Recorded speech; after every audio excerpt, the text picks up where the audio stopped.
welcome back to my channel. Ketemu lagi kita hari ini. Apa kabar semuanya? Aku harap kalian semua baik-baik aja. Dan please jaga kesehatan, patuhi protokol kesehatan juga. Buat kalian yang baru pertama kali nonton video aku, salam kenal, nama aku Devi. Aku suka buat video tentang minimalism, tentang lifestyle, tentang budgeting, dan juga tentang YouTube. Tapi baru satu video, nanti aku mau bikin lagi. Jadi di video sebelumnya aku lihat di komen banyak banget yang seneng dengan video tentang budgeting karena pas mau gajian. Jadi hari ini aku mau sharing kebiasaan buruk dalam menggunakan uang yang perlu kita stop. Tapi pertama disclaimer dulu karena aku suka lupa disclaimer. Jadi aku itu bukan financial expert, aku juga bukan sekolah keuangan, tapi seenggaknya aku expert dalam budgeting atau keuanganku pribadi. Kita langsung aja masuk ke dalam pembahasannya. Jadi kebiasaan yang pertama adalah menabung di bank dengan biaya admin yang besar. Terutama mungkin buat kalian yang punya beberapa account di berbeda bank. Tapi kayak aku pribadi di sini sebelumnya aku punya 2 bank di Filipina. Jadi satu itu pribadi, personal, yang satunya itu dari kantor. Tapi setelah beberapa lama akhirnya aku baru sadar bahwa si bank pribadi aku ini itu dia setiap bulannya bisa narik sekitar 100.000 rupiah. Kalau misalnya kita nggak punya 1 juta dalam rekening, itu dipotong lagi. Jadi sejak sadar kayak kok duit gue suka hilang-hilang kayak kemana gitu ya, aku nggak merasa belanja, aku nggak merasa pakai, tapi aku suka berkurang gitu. Lama-lama sadar juga, apalagi sejak aku mulai itu budgeting. Akhirnya aku baru sadar bahwa itu adalah potongan admin dari si bank tersebut. Jadi aku putuskan untuk udah aku cuman pakai satu rekening bank aja, yaitu rekening bank dari kantor, dimana tempat aku terima gaji dari kantor. Jadi buat kalian yang punya beberapa rekening di bank yang berbeda, coba kalian lihat lagi, kalau memungkinkan bisa kalian tutup aja bank-bank yang nggak kalian pakai, atau misalnya bank yang biaya adminnya itu besar. Next, kebiasaan yang perlu kita stop yang kedua adalah tidak merencanakan uang kita. Jadi aku sangat mengencourage kita untuk mulai budgeting. Dari kapan? Dari sekarang. Dari kalian nonton videoku, kalian langsung mulai budgeting. Karena aku percaya banget dengan kayak bahwa setiap uang kita, even itu 1 perak, 100 perak, itu harus punya tujuan.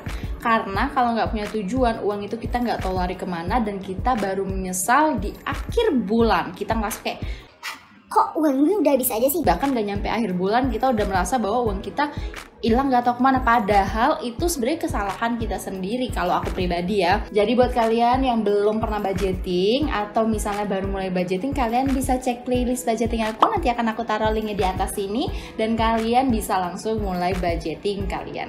Next, kebiasaan yang harus kita stop yang ketiga adalah paying yourself last.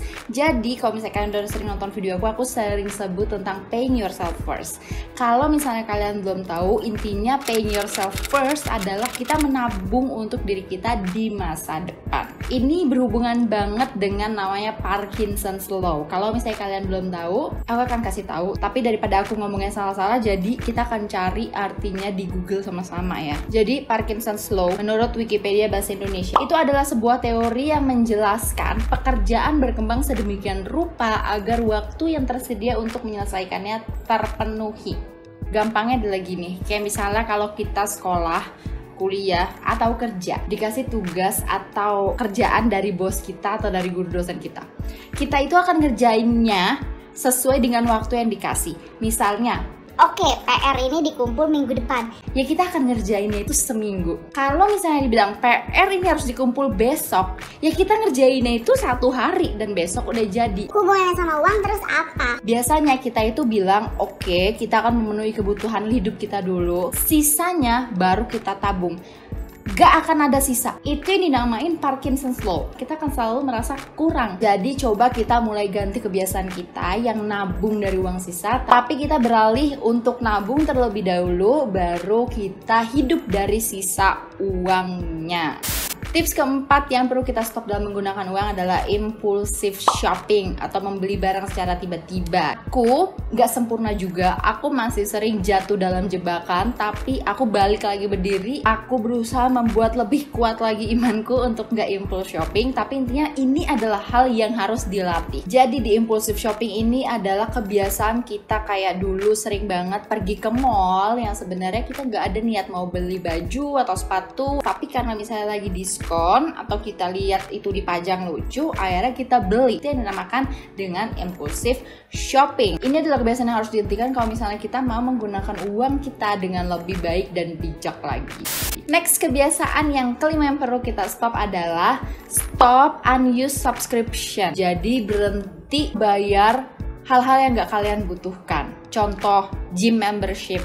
Jadi banyak banget kayak kita, termasuk aku dulu, setiap tahun, mau awal tahun, itu kayak aku daftar gym membership. Karena dengan alasan, oke, 2020 kurus, 2020 lebih sehat. Yang akhirnya cuma dipakai 1 bulan pertama dan setelah itu kayak uangku terbuang dengan sia-sia. Itu contoh doang, tapi misalnya juga ini berlaku kayak mungkin Spotify atau misalnya Netflix atau misalnya TV kabel. Kalau misalnya ada paket kan internet, udah nih ditambah aja gabung sama yang TV kabel. Menurut aku kalau misalnya kita nggak butuh nggak usah ditambah, walaupun pasti secara marketing bahasa mereka kan kayak ini akan lebih irit loh kak daripada kalau misalnya cuman kakak pasang internetnya doang. Ini misalnya cuma nambah 50.000 sebulan, kita udah bisa nonton berbagai macam internasional channel. Kalau aku akan tolak karena 50.000 1 bulan tetap juga uang yang bisa aku kumpulin untuk financial goal aku.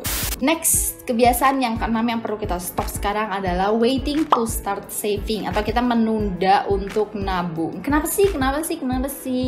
Aku tahu itu susah. Karena itu susah, kita harus belajar. Kita harus melatih diri kita untuk membiasakan menabung. Makanya aku selalu bilang jangan menabung langsung pikir yang gede dananya, kayak misalnya untuk pensiun, untuk beli mobil, rumah. Jangan, karena itu kayak kita mengatur goal yang gak bisa kita capai.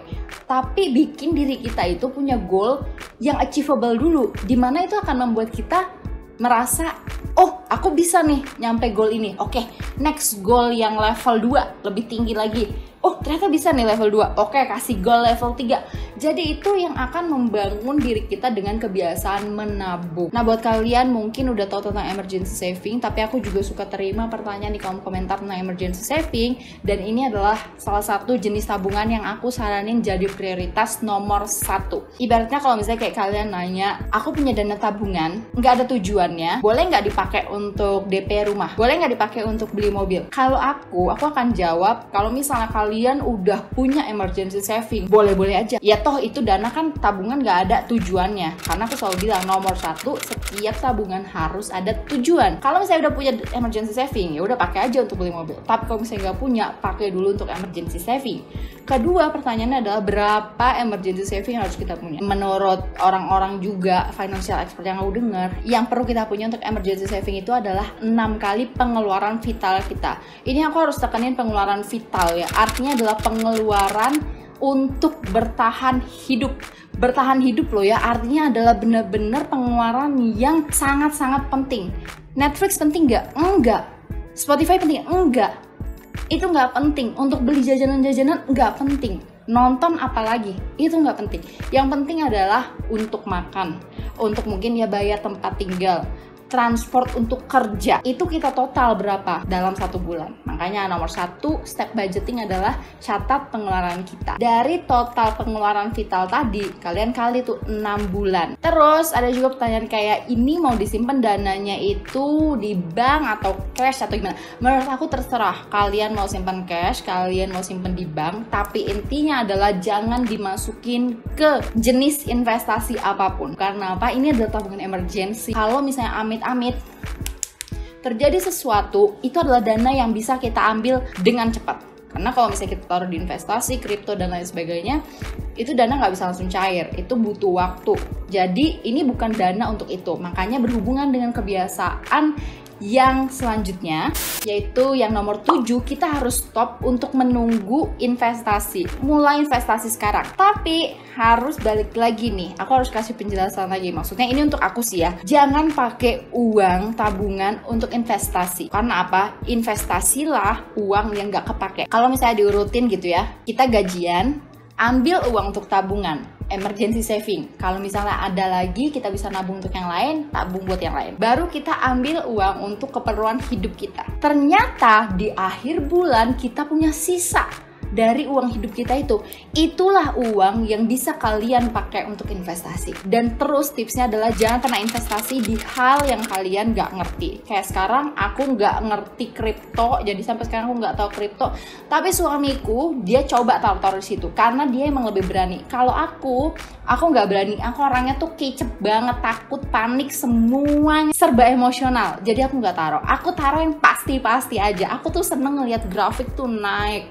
Jadi aku taruh di hal yang lebih pasti, yaitu di pasar uang, karena itu udah pasti naik walaupun kecil. Aku sekarang aja merasa bahwa nyesel banget aku nggak belajar ini dari 5 tahun yang lalu. Jadi kalau misalnya kalian denger ini, coba belajar. Setelah itu kalian bisa coba untuk investasi dari yang kecil aja, dan jangan yang susah-susah, jangan yang kalian gak tahu, dari yang kalian yakin aja. Dan banyak banget di YouTube pelajaran tentang investasi, aku juga belajar dari sana.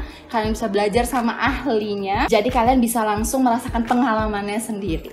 Next tips yang harus kita stop, yang ke-8 adalah mengandalkan kredit. Aku nggak punya kartu kredit, dan aku kayaknya nggak mau juga punya credit card karena itu adalah hutang. Tapi kalau orangnya itu emang udah dewasa secara uang, menurut aku nggak masalah, karena itu balik lagi tergantung cara kita menggunakan uang. Tapi kalau misalnya kita belum dewasa dan belum bisa mengatur uang kita, ada loh orang yang merasa bahwa credit card itu adalah backup plan-nya dia. Kalau misalnya terjadi apa-apa, misalnya gue taruh aja nih duit gue di investasi, jadi biar nyambung ceritanya ya, gue taruh aja nih di kripto, karena kalau misalnya terjadi apa-apa, gue butuh dana untuk rumah sakit atau apa, ada credit card kok. No, enggak, itu enggak kayak gitu ya. Aku sama sekali tidak mendukung itu, karena credit card itu bukan backup plan. Intinya adalah lebih baik kita punya, makanya dana emergency. Yang kedua, kita punya tabungan. Aku selalu bilang bahwa kalau kita mau sesuatu, usahain nabung dulu. Tapi ada juga orang-orang yang bilang, aku kredit untuk buka usaha, aku kredit untuk beli rumah, aku kredit untuk beli mobil karena mobilnya untuk usaha balik. Gak masalah menurut aku, selama kredit itu dipakai untuk hal yang baik. Jadi bukan untuk hal-hal yang dipamerkan ke teman-teman, dipamerkan melalui sosial media. Itu baru aneh menurutku ya, karena lu ngutang tapi lu bisa pamer punya ini punya itu, lu ngutang. Gak make sense buat aku. Karena ini adalah berhubungan dengan tips yang ke-9 yang harus kalian stop, yaitu adalah ignoring your debt, atau lupa punya kredit. Sebenarnya gak mungkin lupa ya, pasti pura-pura lupa. Jangan pura-pura lupa atau meninggalkan hutang kalian. Utang dibawa mati loh, dibawa ke dalam kubur, itu ditagih utang. Jadi jangan dilupakan. Makanya kalau misalnya kita berhutang, kita harus punya rencana gimana cara kita membayarnya, berapa lama kita membayarnya. Itu harus udah ada tuh secara rinci. Kalau saran dari aku, buat kalian yang punya hutang, nomor 1, lunasin hutang dulu. Jadi itu harus prioritas yang besar. Yang kedua adalah tabungannya. Uang yang dibayarkan untuk hutang harus lebih besar dari jumlah tabungan kalian. Next biasanya harus stop, yang nomor 10 adalah emotional shopping. Taulah emotional shopping. Aku bete, aku pergi ke mall, I deserve this, aku berhak dapet ini karena aku udah ngerjain ini itu, aku berhak dapet ini karena aku lagi sedih. Kalau kita kayak gitu terus, itu akan jadi alasan untuk kita hambur-hamburkan uang kita. Kalau kita hambur-hamburin uang, ya kita akan makin jauh dari financial goal kita. Jadi kita harus stop this emotional shopping. Jadi di sini membantu banget kalau misalnya kita itu punya hobi, karena biasanya kita itu bete karena kita bosen. Jadi kalau misalnya kita punya hobi, kita bisa ngelakuin hobi kita saat mungkin ada emosional yang kurang enak untuk kita alami di hari. Next, ini adalah tips yang terakhir yang perlu kita stop dalam menggunakan uang kita, yaitu adalah stop keeping up with expensive friends.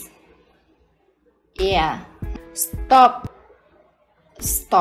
just stop. Kalau misalnya kalian tahu kalian gak punya budgetnya untuk nongkrong, untuk brunch di cafe, ya gak usah hangout sama orang itu.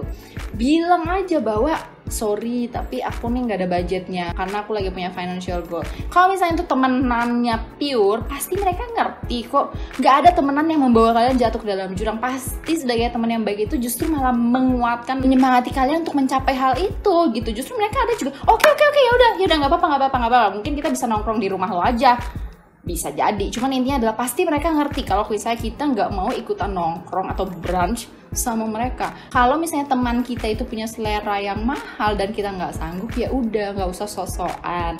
Jadi balik lagi, keep it real, tetaplah jadi diri kalian sendiri. Aku harap dari video ini gak ada omonganku yang salah ditangkap, tapi kalau ada juga ya well nggak apa-apa. Bisa ditanya di kolom komentar, mungkin kita bisa saling ngobrol. Kalau kalian mau ngobrol lebih jauh, kalian bisa follow aku di Instagram @devimelisa. Kita bisa DM-an dan ngobrol langsung di sana. Jadi segitu aja video aku hari ini. Semoga kalian suka, semoga kalian merasa terbantu dan terinspirasi dari video hari ini. Jangan lupa kalau kalian suka, kalian kasih tombol like-nya dan kalian bisa share video ini ke teman-teman atau keluarga kalian. Jangan lupa klik juga tombol subscribe-nya buat kalian yang belum subscribe. Kalau gitu thank you untuk kalian yang udah mau nonton dan dengerin video aku. Sampai bertemu lagi di video selanjutnya. Bye-bye.